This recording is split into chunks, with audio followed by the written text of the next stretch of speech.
Si pria ini bernama Jason Stevens, 14 tahun sudah keluar sekolah bekerja sebagai pengirim es. Tiba-tiba suara henti mobil membuatnya bingung. Si kaya duduk di mobil terus-menerus tekan bel mengejek, membuat Jason semakin bingung. Dan berkat hal itu membantu Jason melihat koran di pagar. Di koran menulis proses perjalanan ke sukses seorang milioner. Orang ini juga henti sekolah dari 14 tahun dan bekerja dan jadi seorang milioner. Jason merasa situasinya dan si milioner itu sangat mirip. Jadi setelah dia memberikan ayahnya koran itu dan berkata dirinya juga menjadi milioner. Tapi yang membuatnya tidak terduga itulah ayahnya tidak hormatinya dan berkata, "Ingatlah anak, kamu akan tidak pernah menjadi orang kaya. Kamu hanya menjadi orang dari kelas rendah saja. Ayahku sudah mengajarku begitu dan maaf aku hanya bisa mengajarmu begitu."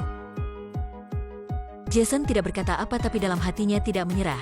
Dia yakin akan membangunkan karir dirinya.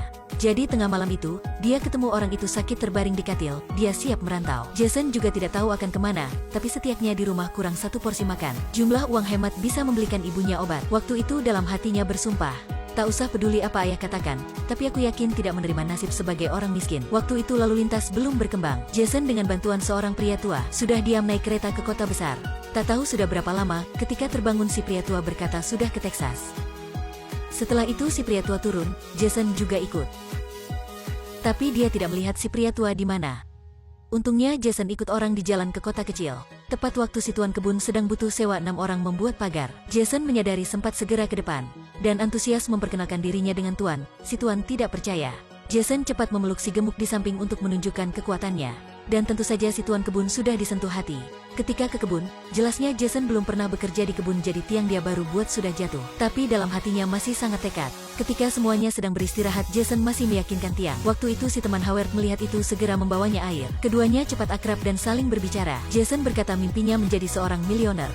Howard berkata keluarga dulu juga ada kebun, tapi karena bangkrut.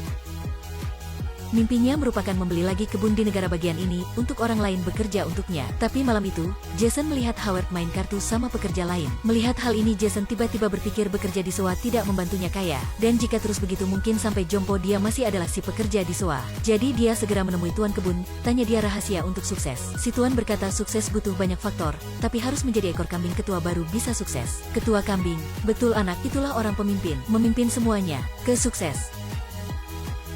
Melalui percakapan Jason tahu gajinya bukan dihitung setiap hari. Selesai akan bisa mendapat gaji.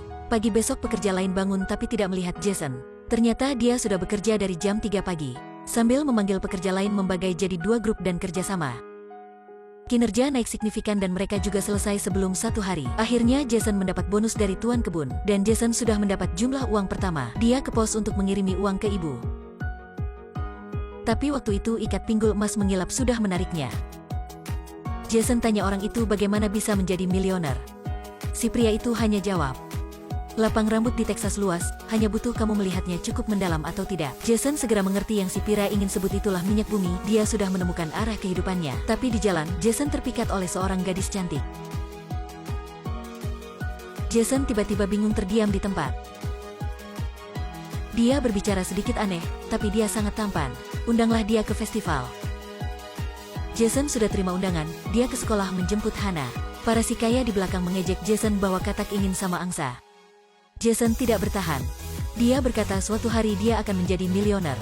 Hana merasa Jason berniat maju jadi mengantarnya ke kepala sekolah. Dia berharap kepala sekolah bisa mengizinkan Jason bisa mengikuti semester selanjutnya. Kepala tidak ingin, tapi Jason untuk membenarkan dirinya sudah menyuruh Hana membuat pertanyaan tentang perkalian dengan 5 angka. 56.679 kali 61. 3.457.419.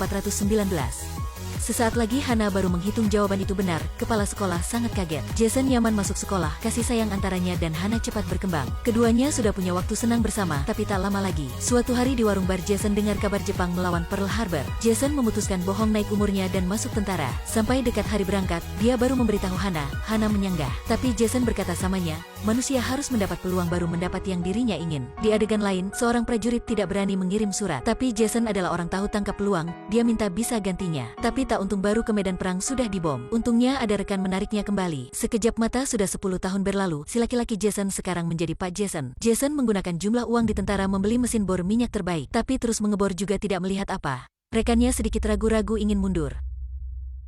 Lebih 10 tahun ini aku hanya berdiri dan melihat orang lain mendapat minyak. Kali ini juga sampai giliran aku ya. Jadi kita harus menggali tambah 35 feet lagi. Para pekerja dengar itu langsung melempar sekop tidak kerjakan lagi. Waktu ke rumah Jason lebih sedih. Dia sudah menginvestasi harta pada minyak. Jika terus perpanjangkan situasi ini, keluarganya harus tahan lapar. Suatu hari si anak menyuruh Jason mengajarnya melempar bola lengkung, tapi Jason tidak tahu. Si anak berkata yakin ada orang tahu, dan orang itu dipanggil apa sih? Ahli, betul. Jason tiba-tiba berpikir, ahli akan mengerjakan soal ahli. Jadi kenapa tidak mengundang seorang ahli ya? Jadi dia sudah mengundang seorang ahli geologis, kelihatan ahli sedikit tidak serius. Si ahli menggunakan alat mengukur, setelah itu dengar suara bumi. Tempat ini apa? Bor di sini. Adegan selanjutnya Jason seluruh badan hitam, pasti dia sudah menemukan minyak. Keluarganya saling peluk sorak-sorai, jadi sudah bisa mengatasi masalah. Bawahan berkata sama Jason setiap mesin setiap hari mengebor 500 botol. Tanah ini setidaknya akan mendapat 50 juta botol. Tapi waktu itu si tuan tanah ingin mendapat bunga. Dia berkata dalam kontrak tidak termasuk bisa mengeksploitasi minyak. Jason siaplah ganti rugi. Tapi Jason juga tidak menyerah. Setelah itu dia mencari seorang mahasiswa membantunya mengatasi gugatan. Hasilnya itulah seorang hitam. Tuan tanah melihat itu langsung ketawa. Kontrak ini ditandatangani dari 2 tahun 2 bulan yang lalu. Waktu berlalu untuk hal merebut tentang mineral dalam hukum di Texas paling panjang dalam 2 tahun. Hanya satu kalimat saja membuat pengacara tuan tanah kalah. Jason merasa si pengacara hitam ini sangat luar biasa. Segera mengundangnya menjadi pengacara dirinya. Beberapa tahun kemudian, dengan bantu si pengacara Jason sudah membangunkan kerajaan minyak dirinya. Hartanya semakin naik tapi masih belum mencapai mimpi miliuner. Setelah menyelidiki, mereka memperkirakan di tanah di samping setidaknya ada 200 juta botol minyak. Tapi si tuan kebun itu tidak setuju menjualnya. Waktu itu si ahli geologis mengeluarkan saranan, membawa ledang bor implisitnya ke tanah samping. Si pria ini sangat pintar, minyak dalam tanah ini siap habis. Tanah tetangga ada jumlah minyak besar tapi tidak ingin menjualnya. Jadi harus gimana? Harus pergi jalan lain, memasang ledeng bor di bawah tanah tetangga. Jadi bisa mengebor maupun tidak boros satu uang pun. Selanjutnya Jason ingin membeli lagi pabrik penyaring minyak, membuka rangkaian industri minyak bumi, dan menjadi seorang milioner sebenarnya. Dia dan pengacara terbang ke pabrik penyaring minyak untuk membahas urusan perdagangan. Tapi tuan pabrik sengaja membuat masalah dan memaksanya menunggu tambah beberapa hari. Jadi si pengacara menunggu di hotel beberapa hari tidak dikabarin. Hari Natal siap datang, pengacara memutuskan tidak menunggu lagi. Dia ingin ke rumah menyambut hari Natal sama keluarga. Jason memutuskan tetap di sini, pabrik penyaring ini sangat penting samanya. Pada hari Natal, tuan pabrik penyaring sudah disentuh hati oleh Jason, dan dia memutuskan menjualkan pabrik padanya. Panhande sekarang sudah menjadi perusahaan minyak jutaan dolar. Sekarang Jason sudah menyelesaikan mimpinya. Dia sangat stimulasi, tapi dia menemukan tak ada siapa di sampingnya. Waktu itu Jason dikabarin buruk pengacaranya kecelakaan di jalan pulang. Organnya terluka parah, 2 ginjal juga rusak. Kemudian dia harus hidup berkat mesin ginjal. Melihat si pengacara terbaring di katil, Jason tiba-tiba menyadari dalam perjalanan kejar kekayaan, dia sudah hilang yang lebih berharga. Jadi Jason memberikan pengacara 1 ginjal, si pengacara sekali lagi bangkit. Jason menyadari bahwa uang hanya mimpi. Dan kerabat baru adalah harta terpenting. Dia memutuskan menyumbangkan bunga perusahaannya ke organisasi amal untuk bantu orang lain. Jason memberitahu istrinya dan anaknya. Setelah itu dia memberi setiap anak $10.000 dan berharap mereka menggunakan uang ini membantu orang lain. Tapi setelah mendapat uang, anak-anak hanya stimulasi merencanakan mengonsumsinya. Suami istrinya melihat anak dan mengecewakan. Tapi juga pada waktu itu si anak keduanya membawa uang mengembalikan Jason. Dia berkata uangnya sudah cukup pakai, dan menyuruh Jason membawa uang ini membantu orang lain. Ternyata inilah pencobaan untuk memeriksa anak-anak saja. Dan tentu saja si anak kedua sudah mendapat hak warisi semua harta. Ternyata semua kita mengejar kekayaan. Tapi dalam perjalanan itu, jangan lupa merasa dan bersyukur kehidupan. Dan jangan lupa orang-orang di sekitar. Mereka baru adalah harta berharga dalam kehidupanmu.